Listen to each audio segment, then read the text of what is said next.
Mars Riva TV, a unique experience for the whole world.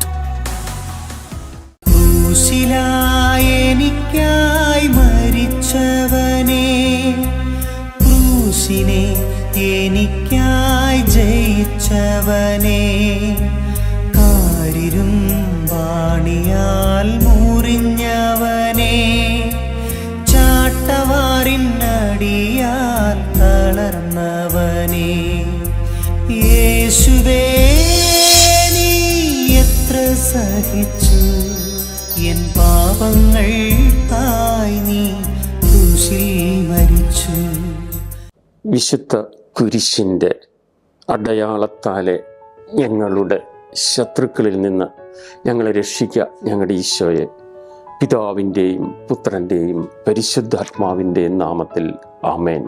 എൻ്റെ പ്രിയപ്പെട്ട ദൈവജനമേ, നമ്മൾ നോയമ്പിൻ്റെ ദിവസങ്ങളിലൂടെയാണ് കടന്നു പോകുന്നത്. ഒരു കത്തോലിക്ക വിശ്വാസിയെ സംബന്ധിച്ചിടത്തോളം 50 നോമ്പ് എന്ന് പറയുന്നത് പരിത്യാഗത്തിൻ്റെയും പരിഹാരത്തിൻ്റെയും ഒരു പാപപ്രതിക്ക് വേണ്ടി നമ്മൾ ഒരുങ്ങുന്ന ഒരു സമയമാണ്. ഈ സമയം നമ്മൾ ധ്യാനിക്കുന്നത്, നമ്മൾ ചിന്തിക്കുന്ന വിഷയം ഹൃദയത്തിൻ്റെ വിശുദ്ധീകരണമാണ്. ഹൃദയ വിശുദ്ധീകരണത്തെക്കുറിച്ച് പ്രഭാഷകന്റെ പുസ്തകം 37-ാം അധ്യായം 16-ാം തിരുവചനം, ചിന്തയാണ് എല്ലാ പ്രവൃത്തികളുടെയും ആരംഭം. ചിന്ത ഹൃദയത്തിൽ വേരൂന്നിയിരിക്കുന്നു. നമ്മൾ ചിന്തിച്ചു നോക്കുക, ചിന്തയിൽ നിന്നാണ് നമ്മുടെ ഹൃദയം അശുദ്ധമാകുന്നത്. നമ്മുടെ ഹൃദയത്തെ വിശുദ്ധീകരിക്കാതെ എങ്ങനെ ഈ നോയമ്പ് കാലത്തിലേക്ക് കടന്നു പോകുന്നു? നമ്മൾ ദൈവത്തെ പ്രസാദിപ്പിക്കുക അല്ലെങ്കിൽ ദൈവത്തോട് ചേർന്നിരിക്കുക എന്ന് പറയുമ്പോൾ നമ്മുടെ ഹൃദയത്തെ വിശുദ്ധീകരിക്കണം. ആ ഹൃദയം വിശുദ്ധീകരിച്ചെങ്കിൽ മാത്രമേ നമുക്കൊരു പരിപൂർണത ദൈവസന്നിധിയിൽ ഉണ്ടാവുകയുള്ളൂ. ജ്ഞാനത്തിൻ്റെ പുസ്തകം 2-ാം അധ്യായം 2-ാം തിരുവചനം, ഹൃദയസ്പന്ദനം കൊണ്ട് ജ്വലിക്കുന്ന തീപ്പൊരിയാണ് ചിന്ത. പ്രിയപ്പെട്ട ദൈവജനമേ, നമ്മൾ എത്രമാത്രം ചിന്തയിൽ അല്ലെങ്കിൽ ആ വരുന്ന മനസ്സ് എത്രമാത്രം നമ്മൾ വിശുദ്ധീകരിച്ചിട്ടുണ്ട്? ജോയൽ പ്രവാചകന്റെ പുസ്തകം 2-ാം അധ്യായം 13-ാം തിരുവചനം, നിന്റെ വസ്ത്രമല്ല നിന്റെ ഹൃദയമാണ് കീറേണ്ടത്. നമ്മൾ ചിന്തിച്ചു നോക്കുക, നമ്മൾ ഓരോരുത്തരുടെയും ഹൃദയം,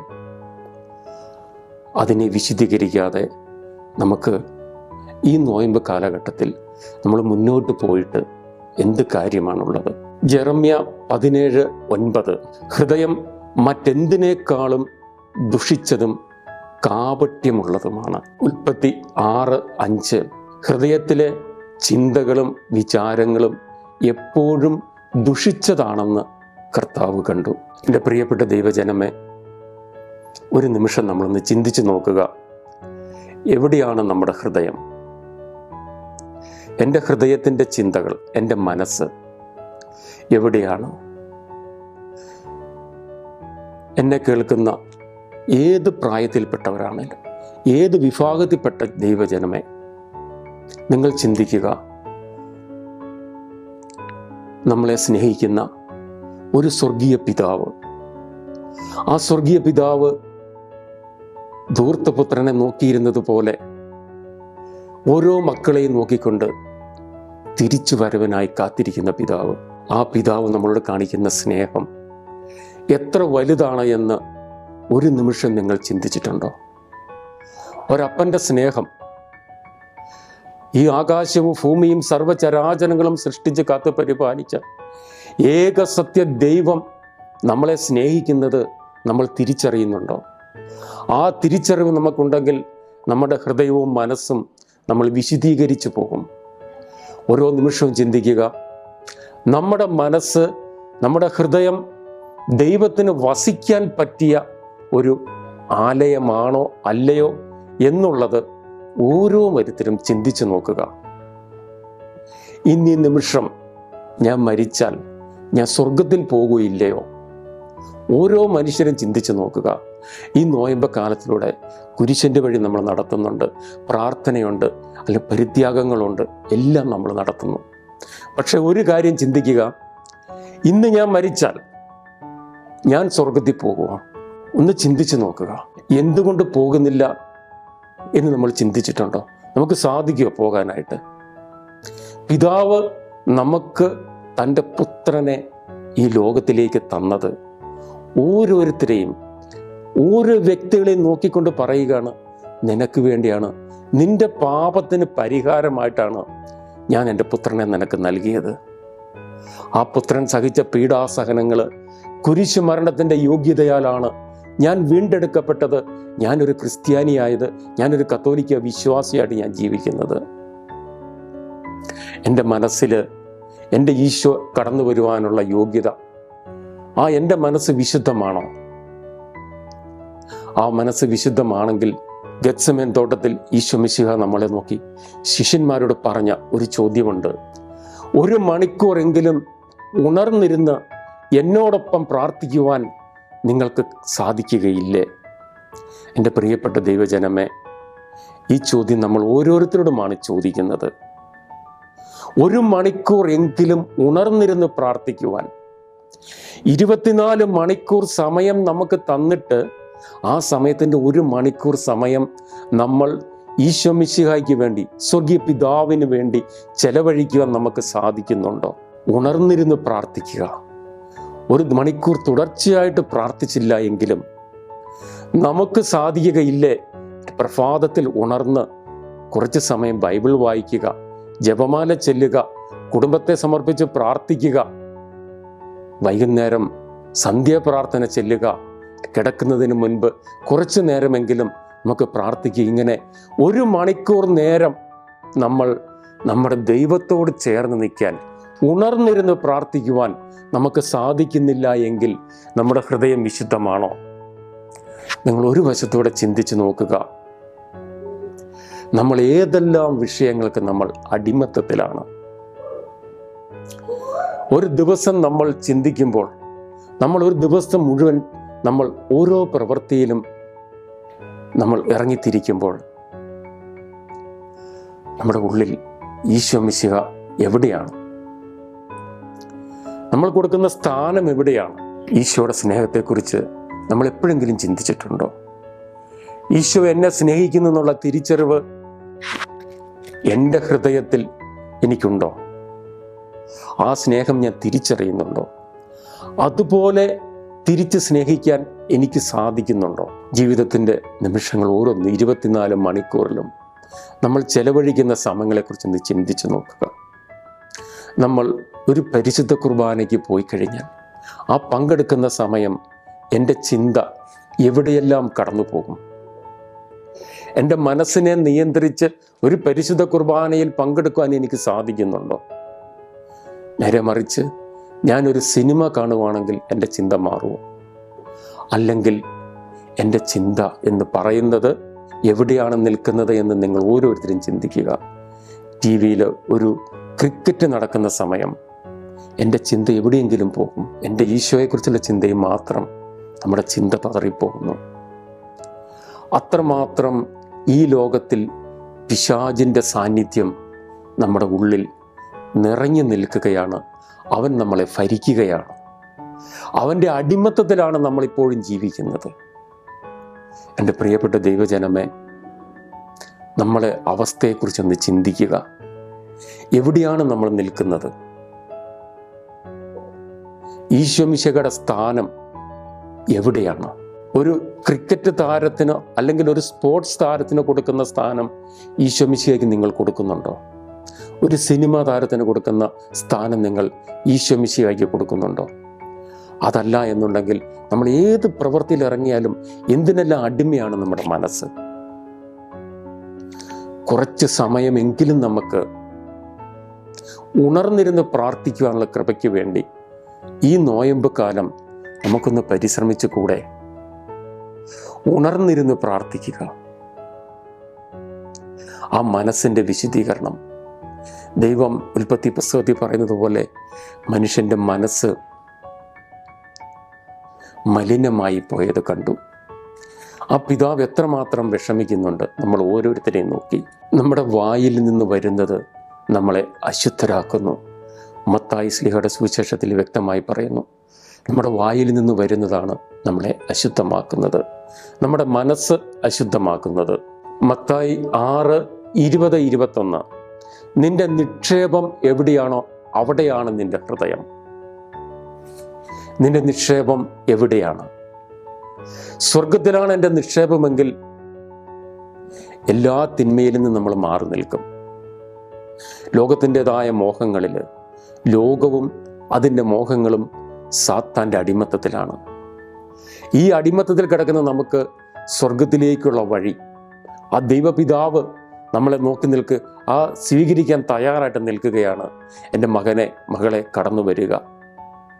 ആ വഴിയിലൂടെയാണോ ഞാൻ നടക്കുന്നത്? ആ ഇടുങ്ങിയ വഴിയിലൂടെ നടക്കുവാൻ നമുക്ക് സാധിക്കുന്നുണ്ടോ എന്നുള്ളത് നമ്മൾ ചിന്തിച്ചു നോക്കുക. ദൈവപിതാവിൻ്റെ സ്നേഹത്തെക്കുറിച്ച് നമ്മൾ എപ്പോഴെങ്കിലും ചിന്തിച്ചിട്ടുണ്ടോ? എൻ്റെ പ്രിയപ്പെട്ട ദൈവജനമേ, നമ്മുടെ മനസ്സ് വിശുദ്ധീകരിക്കണം. ഈ നോയമ്പ് കാലം നമ്മുടെ മനസ്സിനെ വിശുദ്ധീകരിക്കാതെ, നമ്മുടെ ഹൃദയത്തെ വിശുദ്ധീകരിക്കാതെ നമുക്ക് മുന്നോട്ട് പോകാൻ സാധിക്കുമോ? ആ വിശുദ്ധീകരണം തീർച്ചയായിട്ടും നമുക്ക് നടക്കണം. ഈ സമയം നമ്മൾ തീരുമാനമെടുക്കണം, എൻ്റെ മനസ്സ്, എൻ്റെ ഹൃദയം ഞാൻ വിശുദ്ധീകരിക്കും. ഒന്നിനും ഞാൻ അടിമയായിരിക്കുകയില്ല. എല്ലാം നന്മയ്ക്കാണ്, എല്ലാം നമുക്ക് വേണം, പക്ഷേ ഒന്നിൻ്റെയും അടിമയായിരിക്കരുത്. ഇതാണ് നമുക്ക് ഏറ്റവും പ്രധാനമായിട്ടുള്ള കാര്യം. എത്രയോ കാര്യങ്ങൾക്കാണ് നമ്മൾ അടിമയായിരിക്കുന്നത്.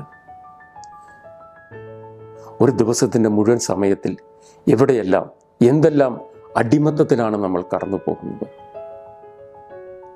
നമ്മൾ ചിന്തിക്കുന്നത്, നമ്മൾ പ്രവർത്തിക്കുന്നത് ദൈവഹിതമായിട്ടാണ്. ഈശോ മിശിഹ നമുക്ക് പ്രധാനപ്പെട്ട ഒരു ഉപമ പറഞ്ഞു, വിത്തിൻ്റെ ഉപമ. ആ വചനം വിതച്ചത് എൻ്റെ ഹൃദയത്തിൽ. ആ ഹൃദയമാകുന്ന പകല് ആ വയലിൽ പാറപ്പുറത്താണോ വീണത്, അതെയോ മുള്ളുകൾക്കിടയിലാണോ, വഴിയരികിലാണോ, അതെയോ ഞാൻ ഒരുക്കിയിരിക്കുന്ന എൻ്റെ ഹൃദയത്തിൽ വീണ് 30 മേനി 60 മേനി 100 മേനി ഫലം പുറപ്പെടുവിക്കുവാൻ യോഗ്യത എനിക്കുണ്ടോ ഇല്ലയോ എന്ന് ചിന്തിക്കേണ്ട ഒരു സമയമാണിത്.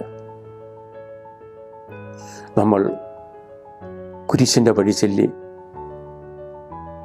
മല കയറുമ്പോൾ, പ്രാർത്ഥിക്കുമ്പോൾ നമ്മൾ ഈശോ മിശിഹായുടെ പീഡാസഹനങ്ങളെക്കുറിച്ചാണ് ചിന്തിക്കുന്നത്. ആ പിതാവിൻ്റെ സ്നേഹം നമ്മൾ ഒരിക്കലെങ്കിലും ആത്മാർത്ഥമായി ചിന്തിച്ചിട്ടുണ്ടോ? ഓരോ വ്യക്തിയെയും നോക്കിക്കൊണ്ട് പിതാവ് പറയുന്നു, മകനെ, മകളെ, നിനക്ക് വേണ്ടിയാണ് ഞാൻ എൻ്റെ മകനെ സമർപ്പിച്ചത്. ആ ഈശോ മിശിഹ നമുക്ക് വേണ്ടി ചിന്തിയ ആ തിരുരക്തം, ആ പീഡാസഹനങ്ങൾ ഒന്ന് ചിന്തിച്ചു നോക്കുക.